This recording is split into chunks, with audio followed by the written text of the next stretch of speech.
Walang kwenta, walang silbi, inutil, walang utak, hampas lupa at walang mararating sa buhay. Yun ang eksakto mga salita na madalas matanggap ng binatang si Nolan mula sa kanyang tita na nagsilbi ng kumupkup sa kanya. Mula kasi nang mamatay ang kanyang mga magulang dahil sa naganap na trahedya, wala na siyang ibang natakbuhan kundi ang ginang na si Gemma, na mas masama pa yata ang ugali kay Satanas. Madalas maltratuhin ng pamilya ni Gemma ang binata. Tinitiis na lamang ni Nolan dahil wala naman siyang mapupuntahan. Wala siyang kakilala sa kanilang lugar na masasabi niyang matutulungan siya. Pakiramdam niya nga noon, kalaban niya ang lahat ng taong naroon. Bukod kasi sa pamilya ni Gemma, marami ding nang-aapi sa kanya. Kung minsan nga, gusto na niyang lumaban, pero hindi na lamang niya ginagawa dahil alam niyang wala rin namang magandang mangyayari. Nolan, iiwan ko na lang itong pera ko rito ha. Pambayad to kay Maring Pusing. Kapag nagpunta siya rito, ibigay mo kaagad. Ibigay mo agad ha, sinasabi ko sa'yo. Kapag nalaman-laman ko na ginastos mo na naman ang perang nandito, humanda ka sa akin. Hindi naman po ako ang gumagastos ng mga perang nakalagay dyan sa ibabaw ng ref eh. Nagsalubong agad ang kilay ng ginang. Tila nagbaga ang inis nito dahil sa narinig. Ayaw na ayaw kasi ng ginang na sumasagot si Nolan sa kanya. Pero kabaliktaran naman ang ugali ng binata. Gustong gusto niyang sumagot lalo na kapag alam niyang nasa tama siya. Aba, nagdadailan ka pa? Sino ba rito ang walang pera palagi at umaasa lang sa pagkain na binibigay ko? Hindi ba ikaw? Ikaw lang din ang pwedeng kumuha ng pera dyan. Huwag kang tanga! Kahit mamatay po ako sa gutom, hindi kailanman pumasok sa utak ko na magnakaw. Naturuan ako ni Mama at Papa ng mabuting asal. Mabuting asal ba ka mo? Mabuting asal ba yung ginagawa mo? Tinatanggi mo pa ang mga ginagawa mo kasalanan? Hindi naman po kasi ako kumukuha ng pera dyan eh. Sila Ellen at Jericho po.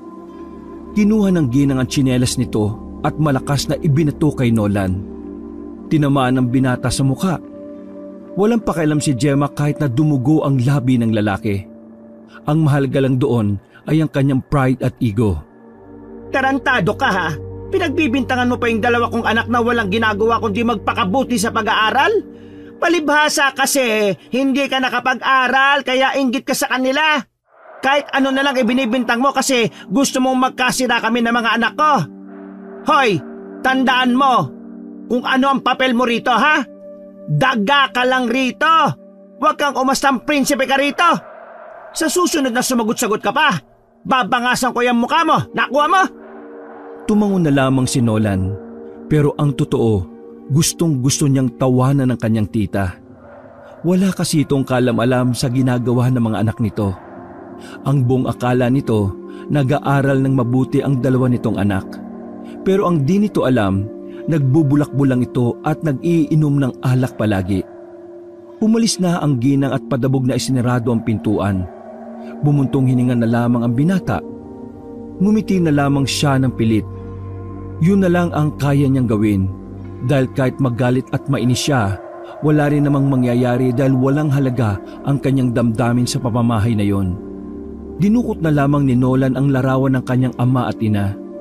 Saka lamang siya nakangiti ng hindi pinilit nang makita ang mukha ng mga magulang. Huwag kayong mag-alala, Ma, Pa. Magpapakabuti ako dito. Makakaalis din ako dito at yayaman ako. Kahit na alam ni Nolan na imposible nang mangyari yon, pinilit niya pa rin kumbinsihin ang kanyang sarili. Para kasi sa kanya, habang nabubuhay ang tao, palaging may biyaya na nakaabang sa bawat isa. Naglinis na lamang ng bahay ang binata. Para kapag umuwi ng dalawa niyang pinsan, hindi na magbubunga nga ang mga yon. Ugali kasi ng dalawa na punahin palagi ang mga gawain ni Nolan, kahit na wala rin naman silang ginagawa sa bahay. Pagsapit ng gabi, palihim na umalis ng bahay si Nolan. Susubukan na naman niyang makahanap ng trabaho. Nang sa ganon, hindi na siya aasa pa sa kakarampot na binibigay ng kanyang tita Gemma. Nagtungo ang lalaki sa bayan. Wala siyang dala kundi ang sarili at ang lakas ng loob. Isa-isa niyang nilapitan ang mga kainan sa gilid. Pero ni isa sa mga yon ay hindi siya tinanggap. Pinagbasihan kasi ang kanyang itsura. May narinig pa siya na mukha raw siyang kidnapper sa Maynila. Ganun pa man, hindi pa rin huminto si Nolan. Naglakad lang siya na naglakad sa kahabaan ng bayan. Pero kalaunan, nakaramdam na rin siya ng pagod at gutom. Pero wala naman siyang kapera-pera para bumili ng inihaw na ilang minuto na niyang tinititigan. Napansin siya ng isang lalaki na parang kasing edad lang niya. Nakasuot ng long sleeves ang lalaki pero sa ihawan kumakain.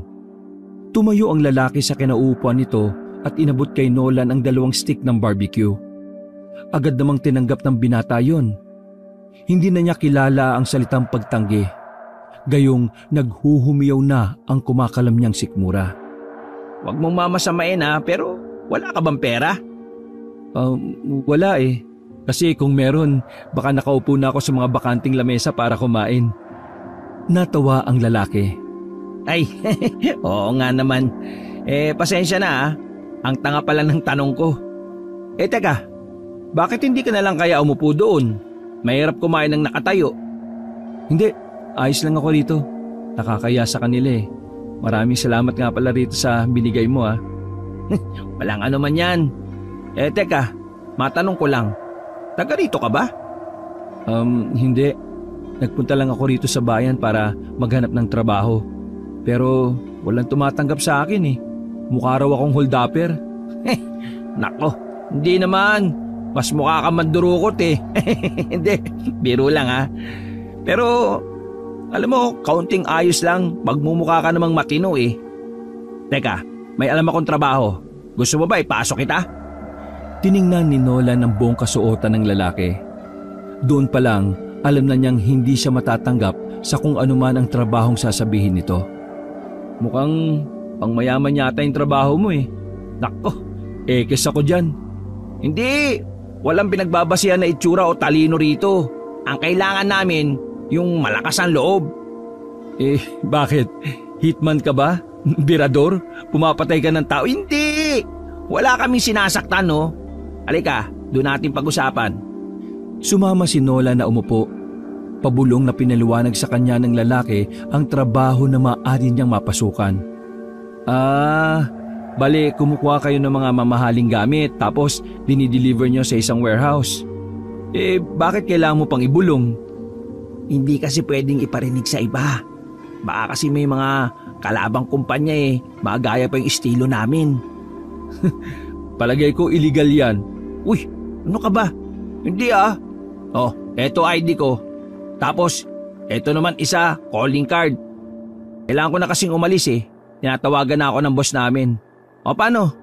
Tawagan mo na lang ako kapag gusto mo. Basta, malaki ang sahuran dito. Hindi na nakapagsalita pa ang binata nang umalis na ang lalaking kausap. Sumakay yon sa itim na sasakyan at saka mabilis na umandar. Napapaisip si Nolan. Iniisip niya kung masama o mabuti ba ang trabaho ng lalaking yon. Pero hindi naman din mabigat ang pakiramdam niya. Kaya may parte ng kanyang utak ang parang nagsasabi na subukan niya. Gayunpaman, hindi na lang muna niya pinagtuunan ng bagay na yon. Naalala niya, pauwi na pala ang 2 niyang pinsan. Kailangan na niyang magluto ng ulam at kanin. Walking distance lang naman ang bayan mula sa kanilang barangay, kaya nagmamadali na siyang makauwi. Pagdating niya roon, nakahinga siya ng maluwag ng wala pang tao sa bahay. Hinanda na niya ang mga lulutuin sa bakuran. Pero napatigil siya nang marinig niya si Aling Kunsing na kausap ang isa pang ali. Base sa usapan ng mga yon, sunod-sunod na raw ang mga nawawalang tao sa bayan. Ang sabi pa, natatagpuan ng mga biktima sa mga liblib na lugar na wala ng buhay. Halos ang biktima ay wala ng laman loob, kasamang mata sa mga kinukuha. Dahil doon, nabuhay na naman sa utak ni Nola ng haka-haka noon tungkol sa puting van. Paano kung totoo talagang nangunguha ng tao yung mga van na yun? Sana makakuha na si Ellen at Jericho para mabawasan naman yung mga taong basura ang ugali. Lihim siyang natawa ng mga sandaling yon. Sa ganun na lamang niya dinadaan ang sama ng loob sa pamilyang yon. Makalipas ang sandali, nakauwi na ang dalawa niyang pinsan. Sakto din naman na kararating lang ng kanyang tita na nasa pintuan pa lang ay mainit na ang ulo. Mabuti na lang ay nakapagluto na siya kaagad. Nakatayo lang si Nolan sa gilid at pinapanood ang tatlo na kumakain. Hindi kasi siya pwedeng makasabay sa mga yon dahil ang kanyang kakainin ay ang mga tira-tira lang. Kung mamalasin pa nga, minsan ay wala na ring natitira. Mama, alam mo ba, may kaklase kaming mayaman. Mayaman? Gaano kayaman? Sobrang yaman. Sobrang ganda ng sasakyan eh. Sus, gawa-gawa lang yan. Paano kayo magkakaroon ng kaklaseng mayaman eh? Public school lang naman tayo. Lahat ng mayayaman sa private. Imbento ko na naman. Epal ka talaga. Hindi pa nga ako tapos eh. Manahimik ka nga, Jericho. Kung wala kang sasabihin na maganda. Bali ang chismis kasi, tumakas lang yung babaeng yun sa pamilya niya. Tapos nag-enroll sa amin. Ayun, natuntun siya sa dorm na malapit sa school. Pinaalis siya doon. At ang chismis pa, dinala na ro sa ibang bansa. Parang pelikula, ma. Totoo ba yan? Baka kakabasa mo lang naman ng pocketbook mo yan, ha? Totoo, ma. Kahit magtanong ka pa sa mga kaklase ko. Pero alam niyo ba na may isa pang chika?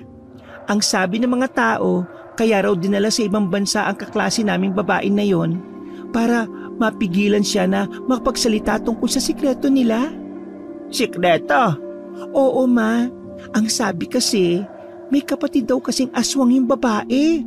Yung aswang daw na yon, parang lucky charm nila kaya sila yumaman. Naalaman ko lang din to sa kaklase ko na may lolo na albularyo. Binato ng ginang ng buto ng manok ang babaeng anak. Tawa naman ang tawa si Jericho at nagkandasamid-samid pa. Horror na binabasa mo, ano? Hindi na romantic-romantic na puro landian. Ay nako, tigilan mo na nga ako sa aswang-aswang na yan, ha? Hindi ba posible, ma? Kahit parang syudad na ang bayan, marami pa rin namang part ng probinsya natin ang probinsya pa rin ng type ng lugar. Pero hindi ibig sabihin nun ay may aswang na. Sampalin ko yung mukha mo eh. Ikaw nga eh, mukhang aswang dyan eh. Muntik nang matawa si Nolan sa gilid. Mabuti na lang ay napigilan niya ang sarili. Napatingin sa kanya ang tatlo. Hoy, natawa ka? Hindi. Nasamid lang ako. Tumatawa ka? Bakit? Gwapo ka? Hindi. At least, hindi mukhang aswang. Ano? Bumubulong ka dyan? Hoy, kumain ka na nga. Bullshit. Ay, ikaw Nolan ha? Umalis ka na nga muna dyan. Pampasira ka ng mood eh. Alis dyan. Sinunod na lamang ni Nolan ang sinabi ng ginang. Tumungo siya sa bakuran at hinintay kung kailan matatapos ang tatlo. Sumagi sa isipan ni Nolan ang salitang aswang. Nakakatawa man para sa kanya pero naniniwala pa rin siya sa aswang kahit na moderno na ang panahon. Nung bata pa kasi siya, ilang beses na siyang nakakita ng aswang noong nasa Siquijor pa siya. Sa kanilang probinsya kasi, parang normal na lang na may aswang ka makakasalamuha. Kaya naman, hindi natakot si Nolan sa tuwing may maririnig siyang nag-uusap tungkol sa aswang. Mas natatakot pa siya sa sigaw ng tita niya kaysa sa aswang. Makalipas ang ilang sandali, natapos na rin kumain ng tatlo. Agad din namang niligpit ni Nolan ang mga pinagkainan. Habang naglilinis ng lamesa, nilapitan siya ni Ellen. Hoy Nolan, naniniwala ka ba sa aswang? Biglang napagtanto ni Nolan na kapag sinabi niyang oo, meron na silang isang bagay ni Ellen na pwedeng pagkasunduan. Malaking bagay yung para sa kanya. Para kahit na papaano, mabawasan man lang ang mga taong inis sa kanya sa bahay na yon. Ha? Oo. Di ba kasi sa Siquijor ang probinsya ni Mama? Nung bata ako, tumira ako doon hanggang mag-10 taon ako. Maraming aswang doon. Pero parang normal na lang din sa mga taong taga ron. Di ba totoo ang aswang? Ayaw maniwala nito ni Mama at Jericho eh. Magkakaiba kasi ang paniniwala ng mga tao. Ang mahalaga, Alam mo sa sarili mo na totoo ang mga aswang. Lamang ang may alam sa lahat ng oras, di ba? Wow ha, gumaganyan. Kala mo talaga matalino. Ngumiti na lamang si Nolan bilang tugon. Makalipas ang ilang araw, mas lumala ang ugali ng mga kamag-anakan ni Nolan. Kaya napilitan na itong tanggapin ang trabahong alok ng lalaki. Hindi na kasi siya nakakakain ng maayos sa bahay ng tita niya. Literal na tira-tira na lang talaga ang napupunta sa kanya. At mas masakla pa doon, kailangan niya pa yung paghirapan. Gabi nang lumabas ng bahay si Nolan. Wala na naman kasing tao sa bahay, kaya naisipan niyang yun ang tamang pagkakataon. Pumunta siya sa tindahan na may telepono. Mabuti na lang at may tira pa siyang 5 piso. Pinambayad niya yon para makagamit ng telepono. Tinawagan niya ang numero sa card na may pangalang Alan. Agad namang yung sinagot ng lalaki. Naging maayos ang halos 5 minuto nilang pag-uusap. Nagtungo na si Nolan sa bayan kung saan una niyang nakita si Alan. Ilang minuto lang ay dumating ulit doon ng lalaki. Tulad nung una, nakatuksido pa rin yon. Uy, Nolan! Sabi ko na nga ba makikita tayo ulit eh. Halika, pasok ka dito. Binuksan ng lalaking si Alan ang pinto ng sasakyan at pumasok din naman si Nolan. Sigurado ka na ba ngayon? Kasi papipirmahin na kita ng kontrata. Ha? Teka lang, wala ka bang hihingi na requirements? Bakit? May dala ka ba? Kahit isa wala eh. Di wala. Ha? Sandaling pinaliwanag ni Alan ang mga bagay kay Nolan. Tumango-tango lang ang binata kahit ang ilan doon ay hindi naman niya naiintindihan. Sa huli, pumirma ang binata nang hindi binabasa ng maayos ang kontrata. Hindi rin kasi siya kahusayan sa pagbabasa. Sa katunayan, hirap din siya sa bagay na yon.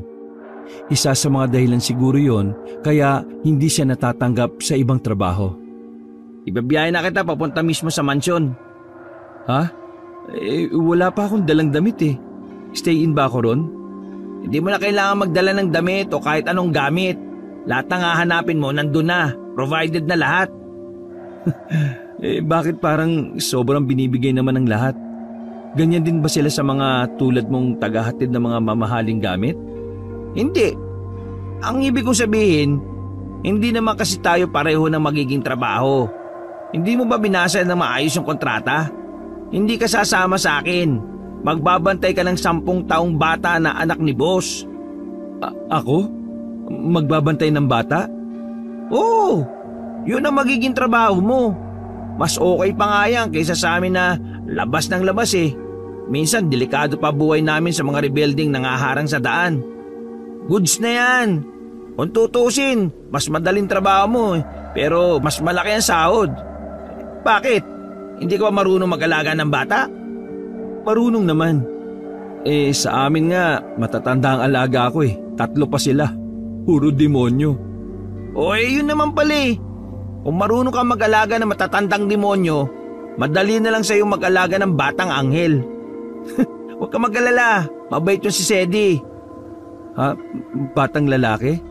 Oo, mabait na bata at matalino pa. O ano, kaya ba? Sandaling nag-isip si Nolan. Kapag tinanggap niya ang trabahong yon, tuluyan na siyang makakalaya sa tita at 2 niyang pinsan. Malaki na rin ang tsansa na magbago ang kanyang buhay. Kaya naman, hindi na siya nagpatumpik-tumpik pa. Kaya ko yan. Makaahon lang ako sa hirap, kakayanin ko. Yan! Yung mga ganyang mindset talagang umaahon sa hirap. Tama yan. O paano? Paandarin ko na to, alis na tayo. Pinandar na ni Alan ang sasakyan. Tahimik lang si Nolan habang nasa biyahe sila. Hindi maunawaan ni Nolan kung bakit wala man lang siyang nararamdaman na kaba. Samantalang hindi naman talaga niya kilala ng lubos si Alan. Sa palagay niya, dala na siguro yon ng kanyang pagiging desperado. O baka hindi na rin ganun kahalaga para sa kanya ang sariling buhay. Kaya kung sakali mang ipahamak siya ng kasama, ay wala na siyang pakialam. Makilipas lang ang halos 1 oras na biyahe, nakarating na rin sila sa parang pribadong lugar. Puro matataas na puno ang nasa gilid ng kalsada. walang makikitang ibang sasakyan na dumadaan doon. Ang iniisip ni Nolan, nasa pribadong lugar sila na kung saan mayayaman lang ang nakatira. Magkahalong kaba at pananabik ang nararamdaman ng binata. Hindi niya kasi alam kung ano ang sasabihin niya sa oras na makaharap ang pinaka-boss. Pre, matanong ko lang. Ikaw ba yung uri ng tao na nagpapaniwala sa kung ano-anong kwentong bayan? Napalingon si Nolan sa nagmamanehong si Alan. Hindi niya alam kung bakit nagbukas ng ganoong klaseng usapan ng lalaki. Pero sinagot na lang din niya ang tanong. Kagaya na lang ba ng aswang? Sandaling lumingon si Alan at pilyong ngiti ang pinakita. Oo, kagaya ng aswang. Naniniwala ka ba sa ganon? Tumira ako sa Siquijor nung bata pa ako. Maraming ganon dun, kaya naniniwala ako sa ganyan. Pero kapag nasa mansyon ka na, wag kang magbabanggit ng ganyan ha. Magagalit ang boss natin. Ayaw na ayaw niyang pinag-uusapan ng aswang. Bakit naman? Hindi rin namin alam eh. Noon pa ganun na boss namin. Alam mo yun, kahit nagtatrabaho kami sa kanya, parang marami pa rin talaga kaming hindi alam sa kanya eh. Baka may masama siyang karanasan sa mga aswang. O baka pwede ring iritado lang talaga siya sa mga bagay na mahirap paniwalaan. Siguro nga iritado lang din siya. Para siya kasing yung tipo ng tao na hindi basta-basta makukumbinsi na totoong may aswang. Kaya kapag nandun ka na, iwas ka na lang sa ganong usapan ha. Baka matanggal ka kagad gaya ng mga naunang taga-bantay ni Sedi. Sige. Tatandaan ko yung bagay na yan. Pero maraming salamat ulit ha. Dahil sa'yo, magkakatrabaho na ako. Wala yun. Nakita ko kasi na parang ayos ka naman tao eh. Marami akong kakilala pero mga hindi sila mapagkakatiwalaan. Yung bang unang tingin mo pa lang eh, alam mo nang gagawa ng masama eh. Natahimik na lamang si Nolan sa mga sumunod na mga sandali. Maya-maya lang ay nakarating na rin sila sa tapat ng mansyon. May pinakita pa si Alan na ID bago sila pinapasok mismo sa mansyon. Bumaba sila ng sasakyan at nagmamadaling makapasok sa malaking bahay na yon. Sa guest room, dinala ni Alan ang binatang si Nolan. Naghihintay roon ng lalaking nasa edad 50 na. Pero sa kilos nito ay masasabi ni Nolan na malakas-lakas pa ito. Tiningnan siya na matanda mula ulo hanggang paa. Tingin pa lang nito ay parang hinuhusgahan na ang buo niyang pagkatao. Napalunok ng laway ang binata sa sobrang panliliit. Boss, siya si Nolan. Kakilala ko yan, mabait yan boss. At mahaba ang pasensya sa mga bata. Bakit mo napiling tanggapin ang trabahong ito? Kailangan ko po ng pera eh. Yun lang ang dahilan mo? Yun lang po ang pinaka-dahilan ng mahihirap. Kaya sila nagtatrabaho. Siniko ni Alan ang binatang si Nolan. Sumenyas yun para sawayin siya sa pagiging balbal niyang makipag-usap. Kapagkakatiwalaan ka bang tao? Kung sasabihin ko pong oo, hindi rin kayo maniniwala. Kaya mas magandang subukan po natin. Okay ka. Boss, pagpasensyaan mo na siya.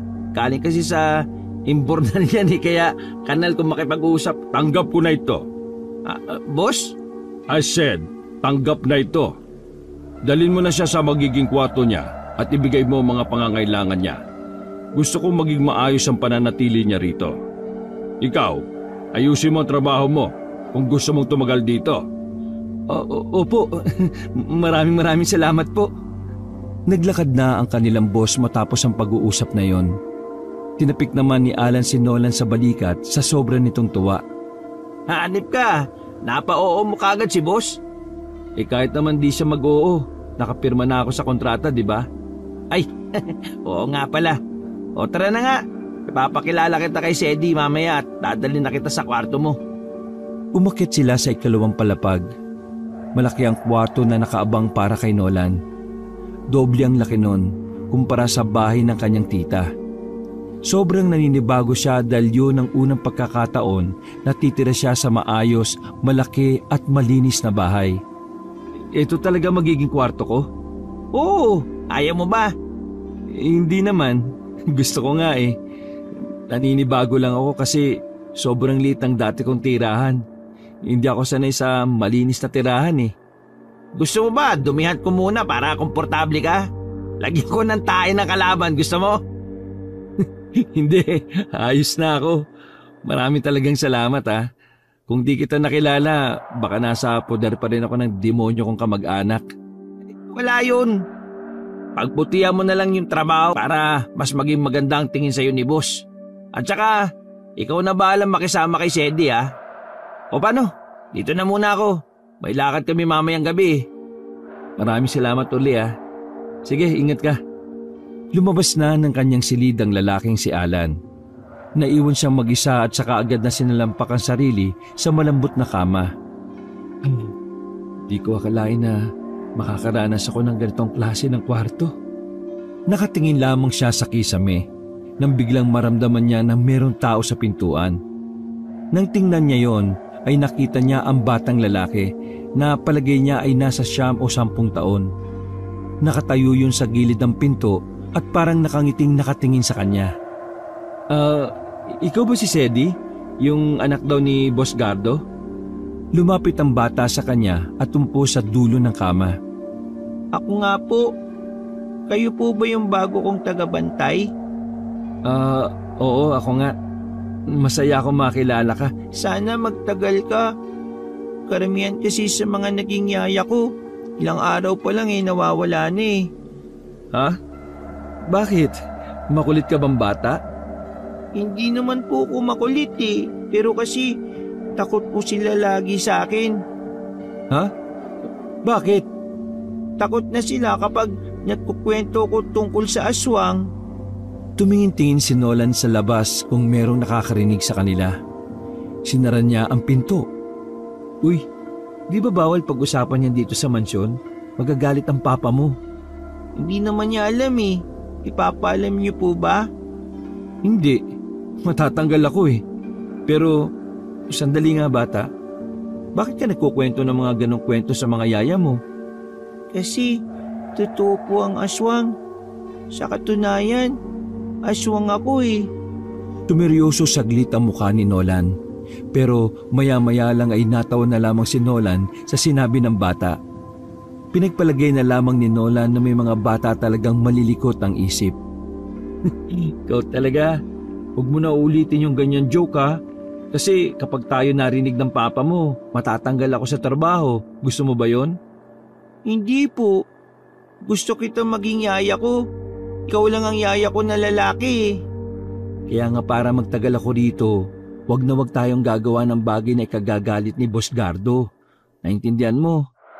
Tumango-tango ang batang si Sedi sa sobrang saya. Magaan ang pakiramdam ni Nolan sa bata. Yun ang unang beses na mag-aalaga siya ng bata pero nararamdaman niya na di siya mahihirapan. May kakaiba sa bata na siyang nagdudulot ng pagiging kampante ni Nolan. Pero ang hindi niya alam, mas marami pa pala siyang mapapansin na kakaiba sa bata sa paglipas pa ng maraming araw. Lunes, gabi nun. 9:00 na at tahimik na ang paligid. Katatapos lang maligo ni Nolan. Oras na sana ng kanyang pahinga pero nang silipin niya si Sedi sa kwarto nito ay wala yun doon. Napaisip si Nolan kung saan maaaring pumunta ang bata. Gayong wala rin namang tao sa baba. Pumasok siya sa loob ng kwarto ni Sedi. Kita niyang nakabukas ang bintana. Dito yung dadaan kung hindi sa pinto. Kung sa pinto kasi may makakakita sa kanya sa baba kasi doon lang ang daan palabas. Pero kung dito naman sa bintana, papaano naman siya bababa? Kinakabahan siya kung saan nagpunta ang bata. Sa takot na baka matanggal sa trabaho at magalit si Don Gardo, palihim din siyang lumabas ng mansyon. Malawak ang bakuran nito kaya nagbaka sakali ang binata na baka naroon lang si Sedi. Pero sa halip na makita niya yon, isang truck ang nakita niya sa di kalayuan. Nakaparada sa gilid at meron silang ibinababa mula sa loob. Ang mas nakapukaw ng atensyon ni Nolan ay naroon si Don Gardo. Nang makitang papalapit sa mansyon ng mga taong yon habang bitbit ang malaking kahon, nagmamadali nang makapasok ng mansyon si Nolan. Halos 2 oras na wala sa silid ang bata kaya naman hindi na ito mapakali. Makailang ulit siyang bumalik sa silid ni Sedi pero wala yun doon. Dakong alauna nang maisipan niyang silipin ulit si Sedi. Laking tuwa ni Nolan nang sa wakas ay naroon na ang bata. Nakahiga sa kama at hawak ang kulay asol na libro. Sedi, saan ka ba nagpunta? Kanina pa ako kinakabahan na baka nawala ka na eh. Sa kabilang bahay po. Kita niyo po ba yung bahay sa likuran? Bahay din po namin yun. Ano naman ang ginawa mo doon gabing-gabi na? At saka, bakit hindi ka nagsabi sa akin? Alam mo naman na ako ang bantay mo eh. Paano kung may nangyari masama sa'yo? Pasensya na po. Akala ko kasi tulog na po kayo eh. Ay, sige, ayos lang. Basta sa susunod magsasabi ka na sa akin ha. Tumango ang bata. Aalis na sana si Nola nang mapansin niya ang mga daliri ng bata. May mga kulay pula kasi sa sulok-sulok ng mga kuko. Kaya naman hindi na naiwasan ni Nola na hindi tanungin ng bata. Oh, anong nangyari dyan sa mga kuko mo?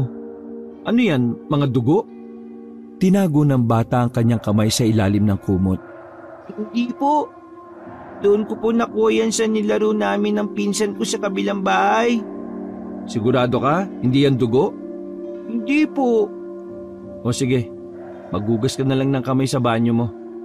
Huwag ka nang lalabas Magpapahinga na ako at maaga pa tayong aalis kinabukasan. Lumabas na si Nola ng silid.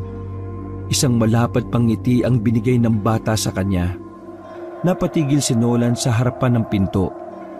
Ilang beses na kasi niyang napapansin ang kulay pulang yon sa mga daliri ni Sedi. Kadalasan ay gabi niya pang nakikita. Maagang nagising kinaumagaan si Nolan. Inasikaso niya kagad si Sedi para isama sa palaruan. Nangako kasi si Don Gardo na ilalabas ang bata, pero dahil abala ang matanda, si Nolan na lang ang makakasama ni Sedi. Handa ka na ba? Excited ka na ba sa pupuntahan natin? Opo. Lumabas na sila ng mansyon at sumakay sa sasakyan na si Alan ang nagmamaneho. Ang binata ang kanilang magiging driver sa umagang yon. O pre, kumusta trabaho? Baka nag-i-enjoy ka. Tama naman kasi ang sinabi mo sa akin noon na mabait itong si Sedi. Hindi siya mahirap pakisamahan. Swerte mo nga Gusto ka ng batang yan. Yung mga naunang yaya niya, suko ka agad Hindi ba, Sedi? Takot sila sa akin Nagtama ang mata ni Nolan at Alan. Pareho silang hindi naintindihan ang sinabing yun ng bata. Okay, alis na tayo. Seatbelt, guys! Maingat na pinaandar ni Alan ang sasakyan. Makalipas lang ang halos kalahating oras, nakarating na rin sila sa amusement park na tanging mayayaman lang ang nakakapasok doon. Pagbaba pa lang ng sasakyan, tumakbo na kagad ang bata papasok. Uy, Sedi, sandali! Bumaba na rin si Nolan at si Alan. Wala ka ba napapansin na kakaiba sa batang yon? Ha? Kakaiba? Paanong kakaiba? Kakaiba? Mga ginagawa niya na di naman normal na ginagawa ng isang batang tulad niya. Kakaiba? Wala naman. Maliban na lang dun sa bigla-bigla na lang siyang nawawala sa kwarto niya. Siguro 3 times a week. Pero nakakabalik din naman siya kaagad. Bakit ba? Ewan ko lang kung maniniwala ka Noong nakaraan, nung pag-uwi nyo galing kayong mall, nakita ko si Sedi sa likuran ng mansyon. Nagawa niyang buhatin yung mga gulong doon na nakatambak. Ako nga, hindi kayang buhatin yun Uy, totoo ba yan? Baka mamaya iniimbento mo lang yan Mayayari tayo niya kay boss. Gagawa ba ako ng kwento kung alam kong ikakapama ko? Anong ibig sabihin nun? Anak ni Superman si Sedi. Loko. Nako, hayaan mo na nga, wag mo na isipin. Sinundan na lamang ng dalawa ang batang si Sedi. Hinayaan lang nila ang bata na maglaro ng kung ano-ano. Habang nakabantay sila kay Sedi, biglang napansin ni Nolan kung ano nga ba talaga ang meron sa bata. Aminado si Nolan na kahit malapit siya kay Sedi, may mga pagkakataon din talagang nawiwirduhan siya doon. Idagdag pa ang ideyang tila hindi naman pinaglalaanan ng oras ni Don Gardo si Sedi. Pre, paano pala naging anak ni Boss Gardo si Sedi? Bata ba ang asawa niya? huwag ka nalang maingay na sinabi ko sa iyo Pero kasi ang haka-haka, anak niya sa kabit yang si Sedi. Pwede naman pala. Ang alin? Na maging napatigil ang sasabihin ng binata nang marinig nilang may sumigaw na ale. Nakita din nilang may batang lalaki rin na tumalsik papunta sa gilid ng titinda ng ice cream. Galit na galit ang ina ng bata. Nang sumilip sila sa gilid, nakita nila na si Sedi pala ang sinisigaw-sigawan ng ginang. Ang batang yan! Demonyo yan! Kitang-kita ng dalawa kong mata kung paano niya buhatin ang anak ko! Hinagis niya! Tiningnan ni Nolan si Sedi na noon ay sobrang kalmado lang. Para bang wala itong alam sa sinasabi ng ginang.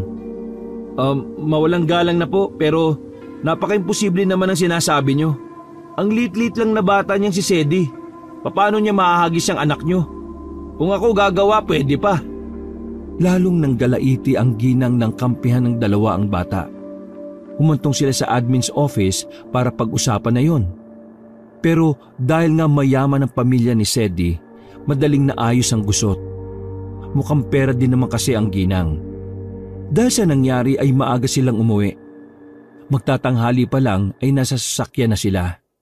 Sedi, sabihin mo nga sa akin ang totoo. Hinagis mo ba talaga yung batang yun o hindi? Ano ko naman po siya mahahagis? Mas malaki siya sa akin at payatot lang po ako. Ayoko ng sinungaling Hindi po talaga ako yun. Maniwala po kayo. Napatingin si Nolan kay Alan. Halata sa mukha ni Alan na hindi ito naniniwala sa sinabi ni Sedi. Pero para hindi na mag-isip ng kung ano-ano ang bata, hindi na lamang pinilit ni Nolan na umamin ang batang si Sedi. Maya-maya lang ay nasa biyahe rin sila ulit. Habang abala si Alan sa pagmamaneho, binasag nito ang katahimikan. Mamayang gabi na pala darating ang bagong asawa ni Don Gardo. Tsak, iingay na naman sa mansyon. Iingay? Bakit? Sa pagkakaalam ko, kasama ng bagong asawa yung ina at kapatid Doon na yata sa mansyon titira. Hindi ako papayag. Ayoko may ibang nakatira sa bahay. Sedi! Nanahimik ang bata ng pagsabihan nito ni Nolan. Hanggang sa makauwi na sila sa mansyon, nakasimangot pa rin ang bata. Galit ito sa naalaman na may darating na ibang tao. Hindi lumabas ng silid ang bata. Sinamantala na ni Nolan yon para kahit papaano makapaglakad-lakad siya sa labas. Sakto naman na nag-aabang pala si Alan sa kanya sa labas. Uy, kumusta yung bata? Ayun, nagmamakdol. Pero nakatulog na.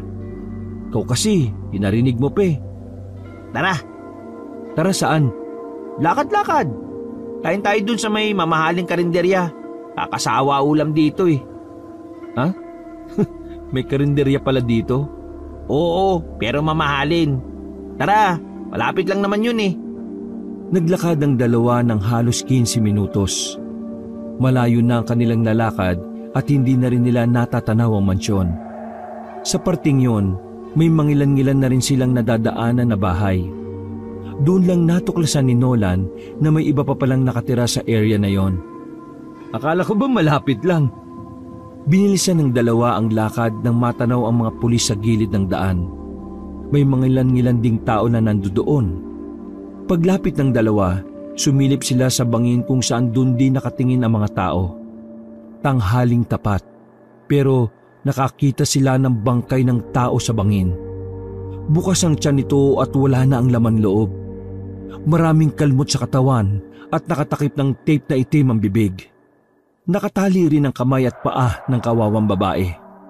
Narinig ng dalawa sa mga taong nandun na maaaring ang babae raw ay nadukot ng van na nag-iikot sa bayan.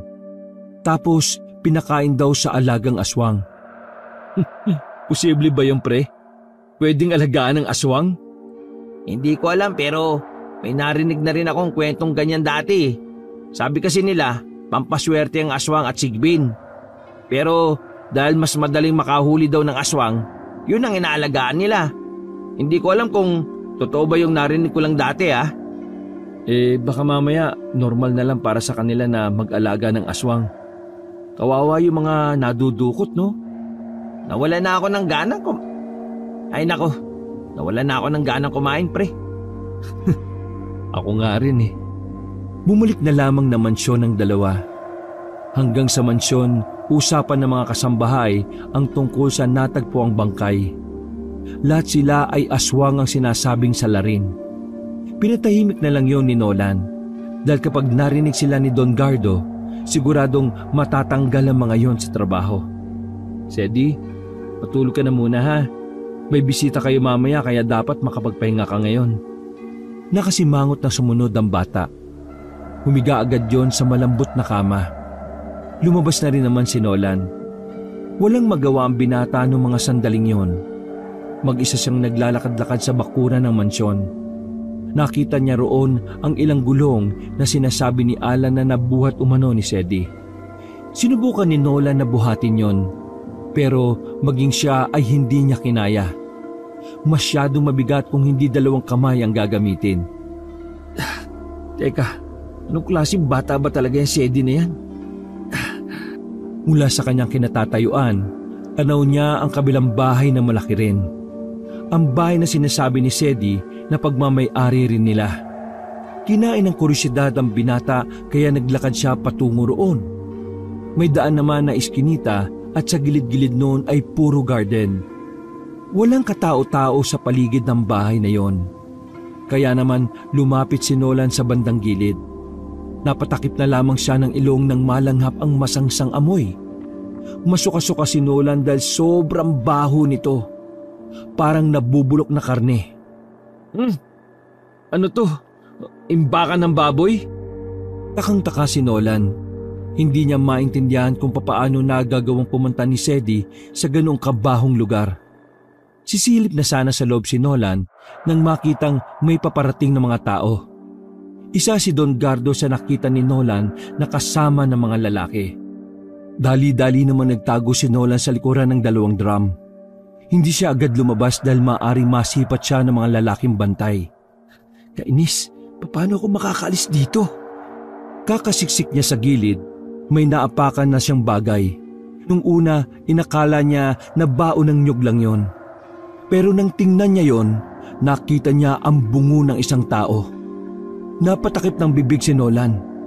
Nagtahyuan ng kanyang balahibo habang nakatingin sa bungo na yon.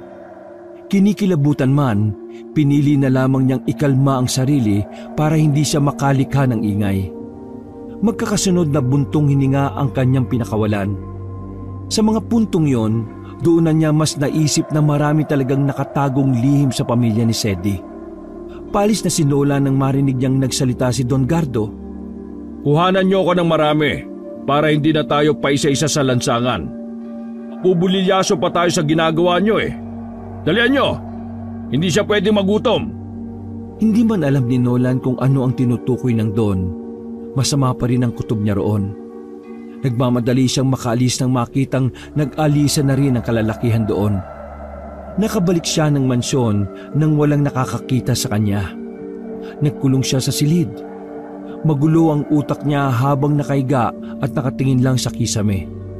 Sa kakaisip niya, hindi niya na namalaya na unti-unti na pala siyang dinadalaw ng antok. Nagising siya dahil sa paulit-ulit na kalabit ng batang si Sedi. Narinig niya ng gabi na at dumating na ang bagong asawa ni Don Gardo. Binihisan ni Nolan ang bata. Sabay silang bumaba ng dining area. Pagdating nila doon, nanlaki ang mata ni Nolan. Nang makitang naroon si Ellen, ang kanyang pinsan. Naroon rin si Jericho at ang demonyo niyang tita na si Gemma. Ganon din ang mag-iina nang makita siya. Hindi nila inakala na magkikita-kita silang lahat doon. Base sa nakikita ni Nolan, si Ellen ang bagong asawa ng kanilang boss. Doon pa lang, alam na niyang mas pinili na lang ni Ellen na kumapit sa patalim kesa mag-aral. Bagay na alam din niyang suportado ng ginang na si Gemma dahil mukha itong pera. Oh, bakit Ellen? Kilala niyo ba si Nolan? Ha? Hindi. Hindi namin kilala yan. Sino ba yan? Siya si Nolan, ang bagong yaya ng anak ko. Yaya? Lalaki? Dapat yayo. Aray! Binitukan ni Gemma ang anak na lalaki para manahimik. Kabado naman si Nolan dahil sa pagkikita nilang muli. Dahil doon na nga titira ang mga kamag-anak niyang yun. Hindi na alam ni Nolan kung saan siya lulugar. Pagkatapos ng hapunan, pansamantalang iniwan ni Nolan ang bata kay Don Gardo para ipakilala kina Ellen. Lumabas naman si Nolan at kinausap si Alan. Pre, paano kaya nakuha ng babaeng yun si boss? Otek, pangit eh. Mukhang aswang pre. Tingin mo talagang gusto ni boss yun? Pre, matagal nang tuyot si boss. Gusto niya makadilig siguro. Sawa na siguro sa bayaran na babae. Ay nako, ewan ko. Mula nang dumating sila Gemma sa mansyon, hindi na makapagtrabaho na maayos si Nolan. Nagre-reyna-reynahan si Gemma at Ellen sa bahay. Kahit na hindi utusan si Nolan, ginagawa nilang katulong ang binata. Sa ilang araw nang naroon ang mag-iina, parang naging impyerno ulit ang buhay ni Nolan. Hindi naman niya magawang magsumbong sa boss nila. Dahil totoo palang mahal ni Don Gardo ang dalagang si Ellen. Habang nag-aayos ng damit si Nolan sa loob ng kanyang silid, pumasok si Gemma. Nagpamewang ito sa kanyang harapan na para bang isang reyna. Ipagluto mo kami. Miss ko na luto mo eh. Di ko trabaho ang pagluluto. Si Sedi lang ang prioridad ko rito at wala nang iba. Wak, tumatapang. Akala mo siguro di tayo magtatagpo ano? Takas-takas ka pa ha? Kala ko dati, hindi lumalapit ang impyerno sa tao eh. Ngayon alam ko nang lumalapit din palang impyerno. Sinampal ni Gemma ang binata. Sakto naman na dumating si Sedi kaya nakita yon ng bata. Bakit mo sinasaktan si Kuya Nolan? Pasigaw ang pagkakasabi ng bata. Nanlilisik ang mga mata nito na parang anumang oras ay sasaktan na nito ang ginang. Sedi, wala yon. Hinawakan ko lang ang pisingin niya. Magbabayad ka sa ginawa mo sa kanya. Magbabayad ka. Uy, Nolan, sawayin mo to. Sedi, tama na. Matuto dapat tayong gumalang sa matatanda. Sige na, Gemma. Umalis ka na. Matutong gumalang ha? Tapos Gemma lang ang tawag mo sa akin? Umalis ka na! Sa takot na napukaw nila ang atensyon ng Don, ay nagmadali nang umalis ang ginang. Hindi ka nila pwedeng saktan, kuya. Ayoko nang may mananakit sa'yo. Sedi, ayos lang ako. Wala lang sa akin yon. Sanay na ako. Sanay ka na? Ibig niyo po bang sabihin, lagi ka nilang sinasaktan? Ha? Ay, hindi sa ganon. Magbabayad sila. Sedi, hindi ganyan ang isang bata, okay? Hayaan mo na ako magsumbong sa papa mo. Kalaunan ay kumalma na rin si Sedi. Inasikaso na ni Nolan ang bata nung gabing yon. Pinaliguan niya at binihisan na ng pampatulog. Mabigat ang kalooban ni Nolan kaya pagkatapos, nagpahinga na kagad ito sa kanyang silid. Dakong 2:00 ng madaling araw, nakarinig si Nolan ng tila mabangis na hayop. Akala niya nananaginip lang siya, pero pagdilat ng kanyang mga mata, naririnig niya pa rin yon. Binuksan niya ang kanyang bintana. Sumilip siya sa labas. Patay na ang ilang ilaw sa paligid ng mansyon, pero may nakita siyang gumagalaw sa halamanan. Inisip niya na baka pusa lang naman yon, kaya hindi niya na masyadong pinagtuunan ng pansin. Bumalik na lamang ang binata sa kanyang kama para matulog. Kinabukasan ng umaga, nabulabog ang buong mansyon nang marinig ang malakas na sigaw ni Ellen. Napabangon si Nolan sa kanyang kinahihigaan. Pagbaba niya sa sala, naroon na magkapatid na Ellen at Jericho. Ang mga kasambay naman ay parang maiiyak na rin. Si Don Gardo naman ay kararating lang at talatang kagigising lang din. Honey. Pagtingin nila sa labas, nakita nila ang ginang na si Gemma sa gilid ng mansyon sa tapat mismo ng groto. Nakabalandra ang katawan ng ginang doon. Duguan at wala ng laman ang tiyan. Sinimot ang lamang loob. Idinamay din ang mata. Sobrang brutal ng sinapit ng ginang. Alos lahat ng nakakita kay Gemma ay nasusuka. Walang humpay ang iyak ni Ellen at Jericho. Agad din naman nagpatawag si Don Gardo na magbibitbit sa ginang palabas ng mansyon. Habang nangyayari ang lahat ng yon, napansin ni Nolan ang batang si Sedi. nakatingin sa ginang habang may kakaibang ngiti sa mukha nito. Sa puntong yon, nagginala na ang binatang si Nolan na ang batang si Sedi ay hindi talaga pangkaraniwan. Nabalot ng katatakutan ng buong mansyon sa buong maghapon na yon. Sinisante lahat ni Don Gardo ang mga kasambahay nang marinig na aswang ang tinutukoy na salarin sa nangyari kay Gemma. Wala nang katao-tao sa mansyon maliban na lang sa magkapatid, gwardya, si Sedi, Alan at Nolan.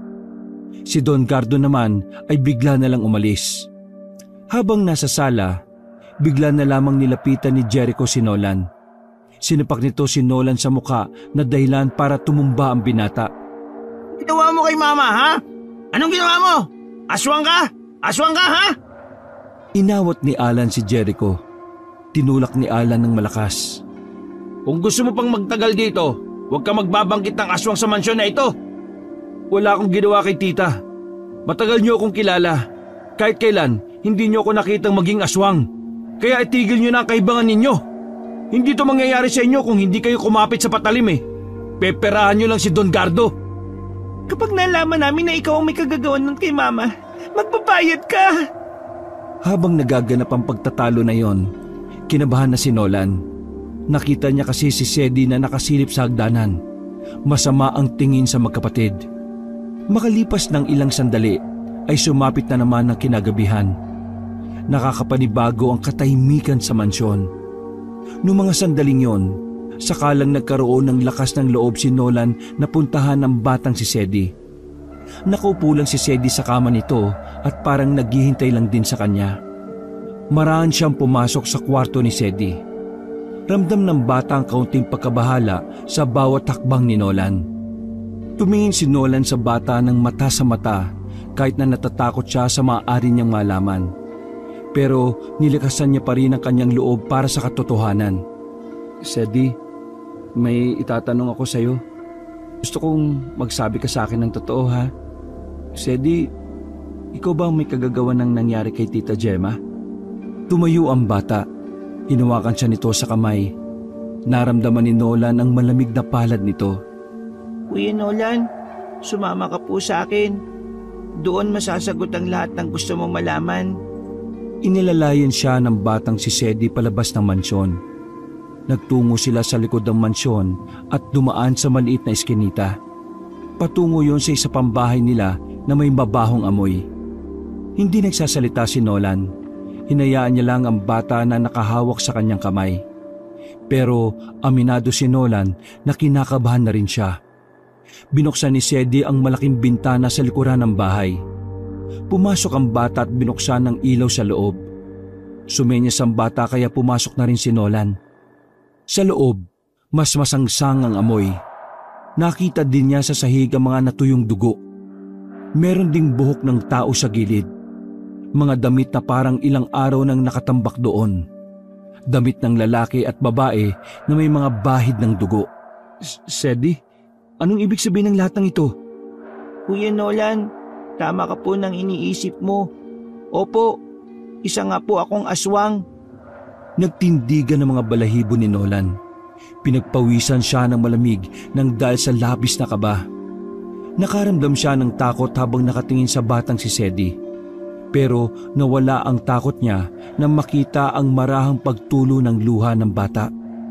Nakakilala po si Mama at Papa sa isang bar.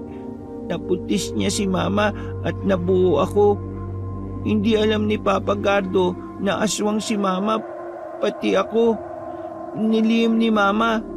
Akala kasi niya kapag nalaman ni Papa Gardo, iiwan niya kami o kaya isusumbong niya kami sa mga tao. Pero hindi. Nang malaman niya na aswang kaming dalawa, sinabi niya kay Mama na isasama niya ako sa bahay niya at ituturing na anak, aalagaan at mamahalin. Pero nang nandito na ako, hindi ko manamdaman na mahal ako ni Papa Gato eh. Parang sinabi niya lang kay Mama yon para makuha niya ako. Nagsarado ang kamay ni Nolan nang mapagtanto ang isang bagay. Ginamit lang ni Gardo ang bata para maswertehin ang negosyo nito.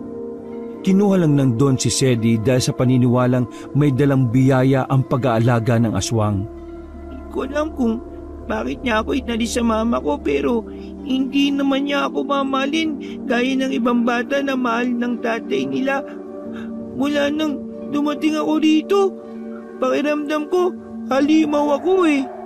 Lagi akong pinipilit ni Papa Gato na kumain ng karne ng tao kahit na ayaw ko. Sinasabi niya sa akin na kapag hindi ako kumain, mamamatay ako sa gutom kasi yun lang ang pwede sa akin eh.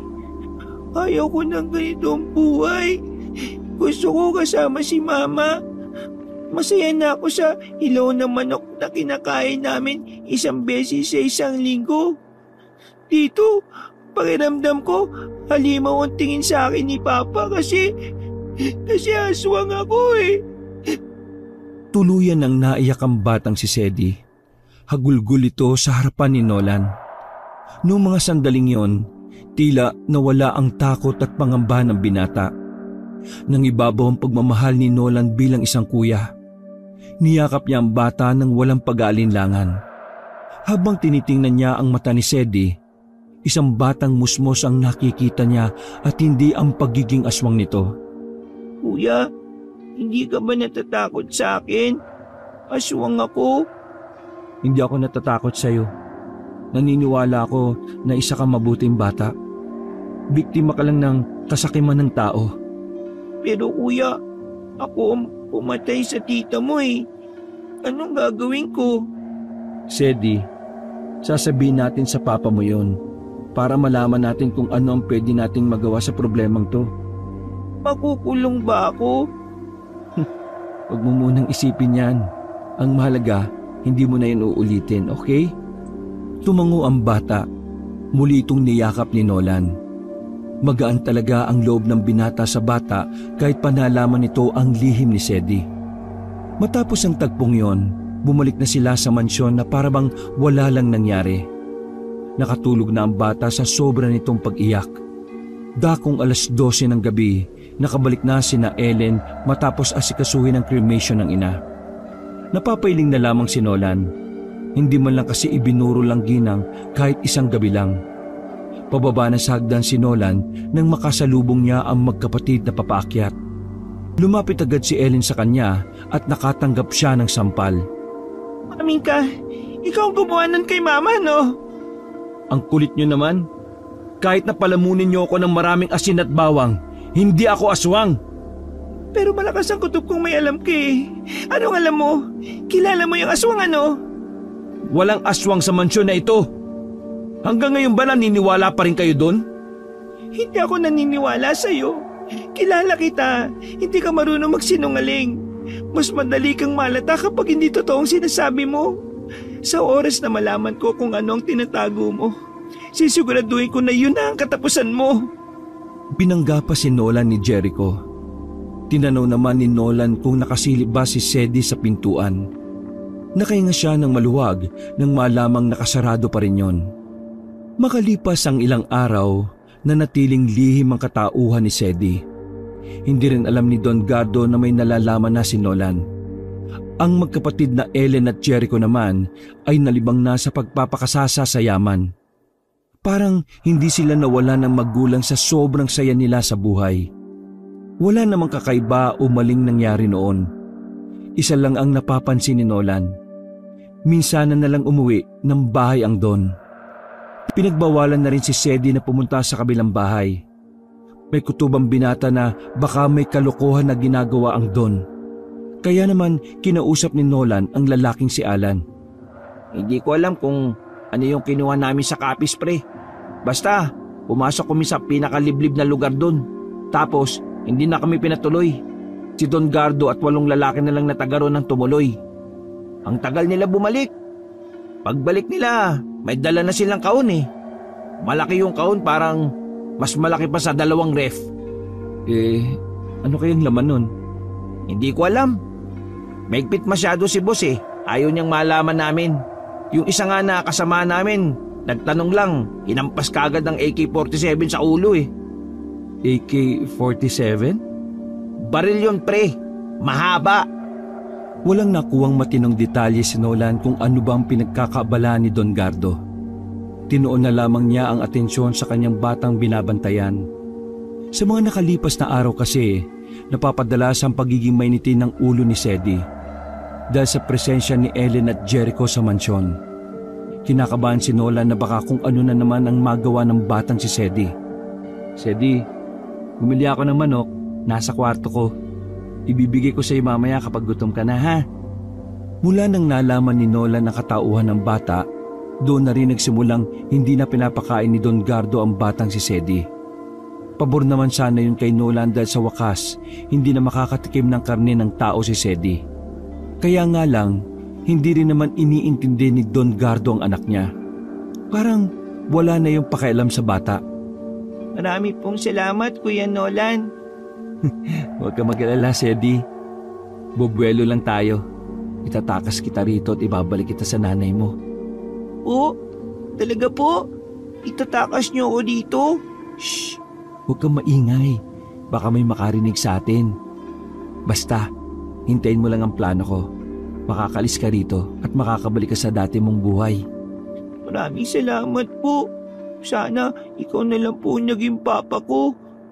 May dahilan kaya si Don Gardo ang naging tatay mo. Pero kung ano man ang naging dahilan na yon, masaya ako kasi hindi ka naging tulad niya. Sige na, maligo ka na muna. Mamaya ibibigay ko sa iyo yung pagkain mo.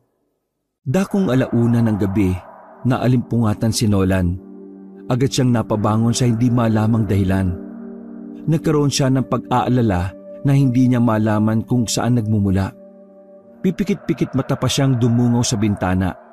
Sa di kalayuan, nakita na lang ni Nolan na maraming van na nakaparada sa tapat ng kanilang bahay. Nagtaka si Nolan, pero mas nagtaka siya nang makitang may malaking kahon na bitbit ang mga tauhan ni Don Gardo. Biglang naisip ni Nolan na baka yun ang kahon na sinasabi ni Alan sa kanya. Maya-maya lang, ilang beses na nakarinig na makakasunod na katok si Nolan. Nang buksan niya yon, bumungad sa kanya si Alan. "Oh, madaling araw na. Gising ka pa?" Pumasok si Alan at isinarado kagad ang pinto. Pre, alam ko na kung ano yung nandun sa malaking kahon. Nandun oh, pinapasok nila. Pinapasok nila ngayon dun sa kabilang bahay na bawal puntahan. Ano bang meron sa kahon? Hindi rin ako makapaniwala, pre. Pero narinig ko mismo kay Don Gardo habang pasimple ako nakatago. Aswang daw ang laman ng kahon na dinala namin mula sa kapis, pre. Pampaswerte daw sa negosyo yun. Pinapalitan na niya si Sedi. Ha? May sinasabi ka? Wala pre. Bakit parang hindi ka naman nagulat sa sinabi ko? Alam mo na ba yun? Gaya nga na sinabi ko sa iyo, matagal na akong nakakita ng aswang, kaya di na yan bago sa akin. Pero yung ideya na aalagaan niya yung aswang, pre, para lumago pa ang negosyo niya, weirdong matuturing yun. Tara, tingnan nga natin. Gusto mo pa mamatay? Armado mga kasama ni boss. Kapag nakita ka nun, patay ka kaagad dun. Huminto ang dalawa sa pag-uusap nang marinig nilang may kumalabog. Unang pumasok sa isip ni Nolan ay ang batang si Sedi. Nagmamadali si Nolan na pumunta sa kwarto ng bata. Pagbukas niya ng pinto, wala na siyang inabutan doon. Bukas na ang bintana na siyang dinaanan ni Sedi. Naku, nalinti ka na. Oh, bakit? Nasaan si Sedi? Huwag kang sumama. Ano nga? Nagmadaling makaalis si Nolan sa mansyon. Pumunta siya sa likuran at dumaan sa eskinita. Ang hindi niya alam ay sumunod pala sa kanya si Alan. Baliw ka! Ba't ka sumunod? Nag-aalala ako sa iyo baka mamatay ka pa dyan . Ay nako, bahala ka nga. Maingat na naglakad ang dalawa. Hindi nagtagal ay nakita na rin nila ang kabilang bahay. Nakita nilang abalang-abala ang mga armadong lalaki roon na pinapasok ang malaking kahon. Bukod pa ron, kita rin ang kanilang mga mata na may mga buwat-buwat na taong walang malay ang mga armado. Dito na nakumpirma ni Alan ang matagal na nitong hinihinala. Sabi ko na nga matagal na ako mahinalang may ginagawang illegal tumbos natin . Alan, nasa loob niya si Sedi. Kailangan natin siyang kunin, pre. Ha? Bakit naman nandyan si Sedi? Aswang si Sedi. Aswang lang pala . Ano? Aswang si Sedi? Mahabang kwento, pero kailangan natin siyang makuha kay Don Gardo para matigil na ang paggamit niya kay Sedi. Naguguluhan man ay umuo na lang si Alan sa kanya. Nang makakuha ng tiyempo ay marahang naglakad ang dalawa patungo sa gilid ng bahay. Tinapat nila ang drum sa bintana at pasimple silang sumilip sa mga butas. Kumpirmado nila sa loob na may bagong dalang aswang si Don Gardo. Isang lalaking aswang na may kalakihan ng katawan. Mahaba ang buhok at mahahaba rin ang mga kuko. Nakita naman nila si Sedi na parang kawawang nakatayo lang sa gilid. Umiiyak. Papa, kaya ba hindi mo na ako pinapakain kasi may bago ng aswang? Rinig nilang sabi ng bata. Huwag ka nga magdrama. Nagdagan ko lang na isa pang aswang para doble ang swerte ko sa negosyo. At saka, tigilan mo na nga pagtawag sa akin ng papa. Kahit kailan hindi kita tinuring na anak. Ginagamit lang kita para mas yumaman ako. Kung hindi niyo po ako mahal, hayaan niyo na lang po ako makalis. Kasi may ibang nagmamahal po sa akin. Ang drama mo! Aswang! Walang magmamahal sa'yo, no? Tumigil ka na sa kakayak mo. Walang aswang na iyakin! Nagsarado ang kamao ni Nola nang makitang tinulak pa ni Don Gardo ang kawawang bata. Kita mo yan? Yan ang bago mong kasama! Lumapit si Sedi sa isa pang aswang na nakakadena ang paa. Nanlilisik ang mga mata ng lalaking aswang. Parang wala ito sa katinuan. Tumutulo pa ang maraming laway. Kuya, patawarin mo ang papa ko kung gagamitin ka lang niya tulad ko. Umangil ng malakas ang aswang habang nakatingin kay Don Gardo. Parang gustong-gustong makawala ang aswang na yon at lapain silang lahat. Sira ulo ka talagang bata ka. Kinakausap mo pa yan? Umalis ka nga dyan. Kayo, nasa na ba yung pinapatawag ko magkapatid? Ilang sandali lang, nakita na lang nila Nola na pumasok si Ellen at Jericho. Gulat na gulat ang magkapatid nang makita ang aswang na nakakadena.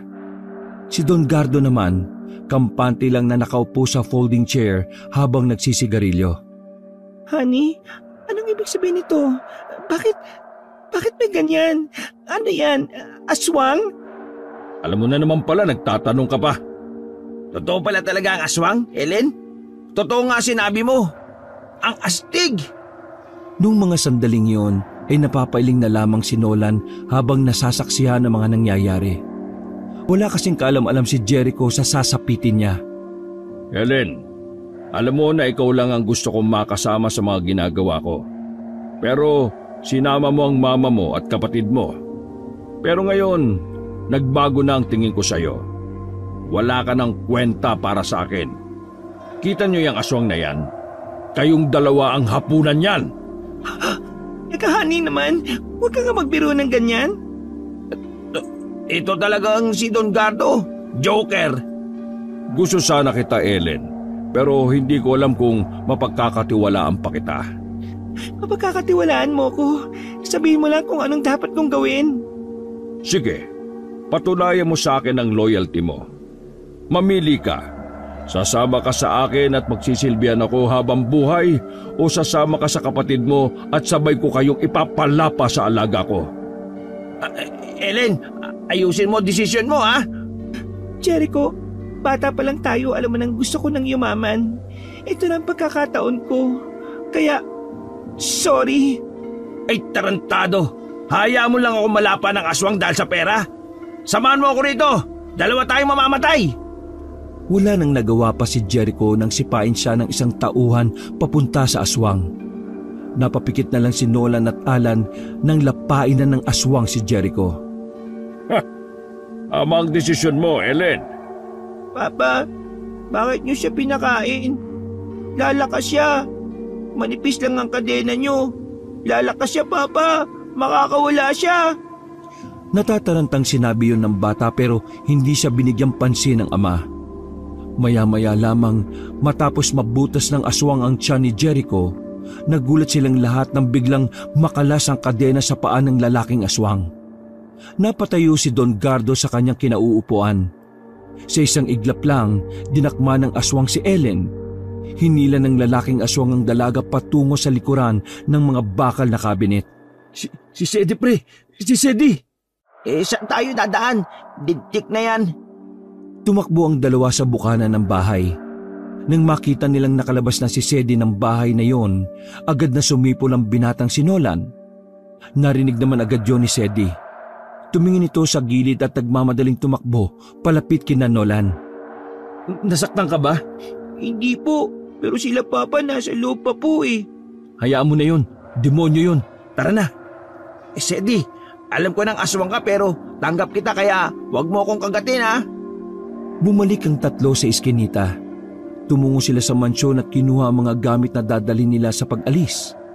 Magkakasunod na putok ng baril ang kanilang narinig sa kabilang bahay. Sinamantala na nila yon para sana makaalis na. Pero biglang tumigil ang putukan. Naramdaman na lang nila na parang may naglalakad na sa bubong. Nandiyan na siya sa bubong. Galit siya. Nagtago sila sa ilalim ng kama nang maramdaman na nasa tapat ng silid ni Sedi ang aswang. Habang nakatago sila ay sobrang bilis ng tibok ng puso ng dalawang binata. Sedi, hindi mo ba kayang palagan niyang nasa itaas? Wala po kayong common sense. Nanahimik ka na lang sana, binara ka patuloy ng bata. Maya-maya lang ay naramdaman nilang wala ng aswang sa tapat ng bahay. Lalabas na sana sila ng silid na yon pero nakasalubong naman nila sa pintuan si Don Gardo. May hawak itong baril na mahaba na siyang itinutok sa kanila. Saan kayo pupunta? Hindi ka pwedeng umalis, Sedi. Ikaw ang swerte ko. Gusto ko na po bumalik kay Mama. Hindi! Dito ka lang. Don Gardo, maawa kayo sa bata. Ibigay niyo na sa kanya ang buhay na para sa kanya. Maawa sa bata? Aswang yan eh. Siraulo ka ba? Ang mga salot dapat pinakikinabangan. Hindi salot si Sedi. Ikaw ang salot dito. Dahil sa'yo, maraming taong namamatay. Ikaw ang may kagagawa ng kidnapan. Ikaw ang salot. Manahimik ka! Wala kang alam.